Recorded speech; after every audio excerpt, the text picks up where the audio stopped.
ვიდრე ხათუნა ნიკურაძე გამოჩნდება, ჩანს მოწესრიგებული სახლი, ზედმეტი არასაჭირო ნივთების გარეშე, რაც გვაძლევს საფუძველს ვიფიქროთ, რომ მკვლელობა მოხდა არა მაშინ, როცა ხათუნას ბინაში სტუმრები იყვნენ, არამედ მის შემდეგ.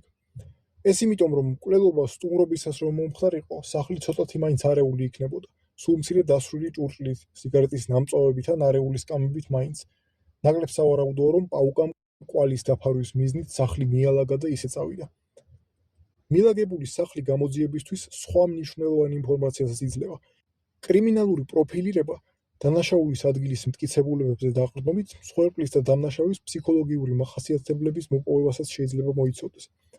შემდეგ ვხედავთ მოკლულსაც. მისი ადგილმდებარეობიდან გამომდინარე სავარაუდოა, რომ მოკლული მკვლელს ენდობოდა, ყოველ შემთხვევაში იმდენად მაინც, რომ სახლში ასე ღრმად შეეშვა.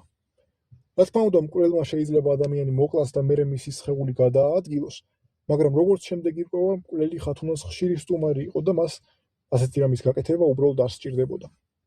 ნიკურაძის ჩაცმულობა დღეს შეიძლება ბევრს არაფერს ნიშნავდეს, მაგრამ მაშინ ასეთი ტიტლიკანა ჩაცმა უწესოდ ჩაითვლებოდა. ტიტლიკანა ამიტომ დადიხარ აბანოში დაეჩვიე. რატომ ტიტლიკანა? ამას ჩაცმა ქვია. ნიკურაძის მსუბუქ ყოფაქცევაზე მეზობლებიც მიუთითებენ. შემდეგ ბიძინას სულ ახალი თვალით ვეცნობით. ის მიცვალებულს სხეულის შიშველ ნაწილს კაბით დაუფარავს.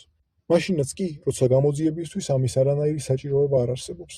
და იქცევა არა როგორც პოლიციელი, რომელიც საქმეს გააკეთებს და წავა, არამედ როგორც კაცი, როგორც უფროსი, როგორც შეგნებული ადამიანი, რომელიც მკვდარს ვეღარაფრით ვერ უშველის, მაგრამ ცდილობს თავისი მცირედი მოწიწება მაინც გამოხატოს.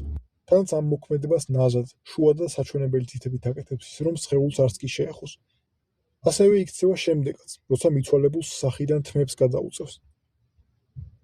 შემდეგ ბიზინა მიდის სარკესთან, სადაც მას ორი ფოტოსურათი დახვდება. ერთ-ერთ მათგანზე ჩანს სვეტა.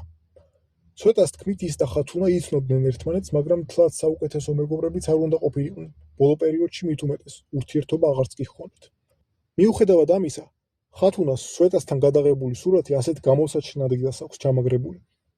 ეს იმას შეიძლება ნიშნავდეს, რომ ხათუნას სვეტას ძალიან ახლობელ ადამიანად თვლიდა, ან შეიძლება ეს უფრო სევდიანი ფორმითაც ვთქვათ. ამაზე ახლო სხვა არავინ ყავდა. რაც ხათუნას გვიხატავს როგორც გზასაცდენილ გოგოს, რომელიც შინაგანად შეიძლება თავს მარტოსულადაც კი გრძნობდა. რის შევსებასაც ხელოვნურად ცდილობდა ამ სურათით, თვალთვალით, подглядывать, იყურადებით, подслушивать любила. ჭორებით, ხალხთან ურთიერთობით და ასე შემდეგ.